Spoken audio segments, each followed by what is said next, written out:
Once upon a time, in the bustling heart of Accra, there lived a woman named Mama Efua. She was the widow of a powerful businessman, and together with her late husband, she had built a great empire. But now that her husband was gone, the empire stood on her son's shoulders. Her only child, Kojo, had spent years abroad studying and working. He had grown into a refined young man, intelligent and disciplined, ready to take over his father's company. Everyone in the city awaited his return. But for Mama Efua, one question kept her awake at night. Who would her son marry? She had seen with her own eyes the kind of women who swarmed around rich men, beautiful on the outside but empty inside, chasing only wealth and power. Mama Efua wanted something different for Kojo. She wanted a woman with a kind heart, a woman who would stand by her son in good times and in bad. So, she made a daring plan. One morning, before the sun had fully risen, Mama Efua wrapped herself in an old faded cloth, tied a scarf loosely around her head, and slipped her feet into worn-out rubber slippers. In one hand, she carried a mop, in the other a bucket. She was no longer the owner's wife. She was now just a poor cleaner, invisible to the world of polished shoes and expensive perfumes. When she entered the company offices, silence fell. Then came the laughter. "EI, who allowed this old woman inside here?" sneered ESI, wrinkling her nose. "Maybe she got lost on her way to the village," added Adwoa, sparking giggles among their friends. Mama Efua said nothing. She pushed her mop across the gleaming tiles, her back aching with each movement. But as she worked, her sharp eyes noticed one thing. Among all the mocking faces, there was a young junior staff who did not laugh. Her name was Alma. She sat quietly at her desk, focused on her work, and when her eyes did lift, they met Mama Efua's with simple human respect, not pity, not contempt. That was when Mama Efua's heart stirred. She had found someone worth observing. The next day,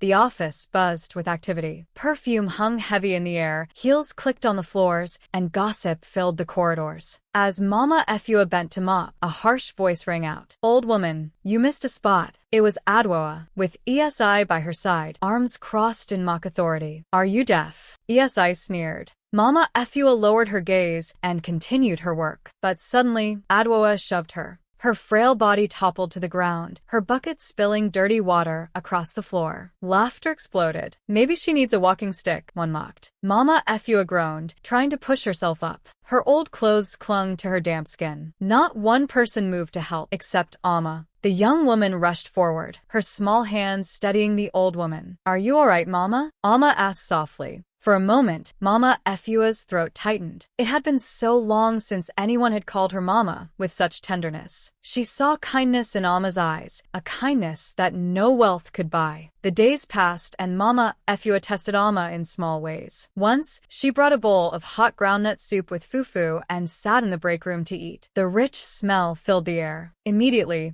Adwoa and ESI wrinkled their noses. "Cleaner food," ESI scoffed. "So local." Laughter followed. But when Alma entered the room, she didn't turn away. She greeted Mama Efua warmly and even asked to taste the soup. "This is delicious, Mama," Alma said after swallowing her first spoonful. "It tastes like home." Mama Efua's chest tightened. This girl, she was different. Another time, Mama Efua pretended to slip and spill water in the restroom. As the other women laughed, Alma rushed forward again, cleaning the floor and lifting the old woman to her feet. Each act of kindness strengthened Mama Efua's belief. Alma had a pure heart. One evening, Mama Efua invited Alma to dinner at her modest home. Alma expected a struggling one-room shack, but instead found a humble yet dignified compound where the air smelled of jollof rice and grilled fish. Over the meal, they talked like mother and daughter. Alma never once asked about wealth or status. She laughed, listened, and spoke with warmth. And that was when Mama Efua knew this was the kind of woman she wanted for her son. Because soon Kojo would arrive. The day of Kojo's return was electric. At the airport, crowds bustled as a tall, well-dressed man in a navy blue suit stepped out. His presence drew every eye. When he walked into the office, whispers and giggles erupted. ESI leaned toward Adwoa.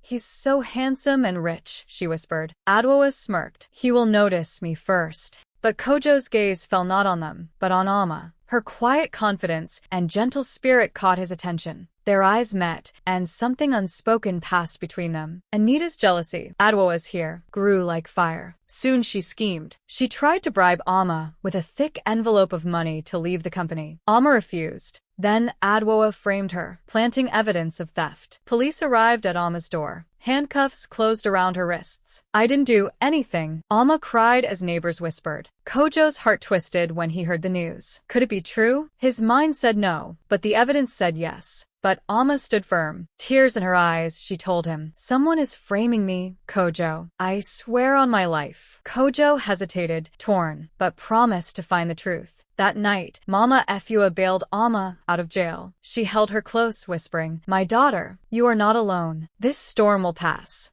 Alma wept in her arms. She did not know that the old woman she clung to was not a poor cleaner, but the very mother of the man she now cared for. Meanwhile, Kojo discovered that the CCTV footage from the office had been mysteriously erased. His blood ran cold. Alma had been telling the truth all along. He clenched his fists. "If Alma has been wronged," he swore, "I will uncover the one behind it and they will pay." And in that moment, the fates of Kojo, Alma, and Mama Efua intertwined in ways none of them could have foreseen. For the trials were only beginning, and the truth, when it finally came, would shake the company to its core.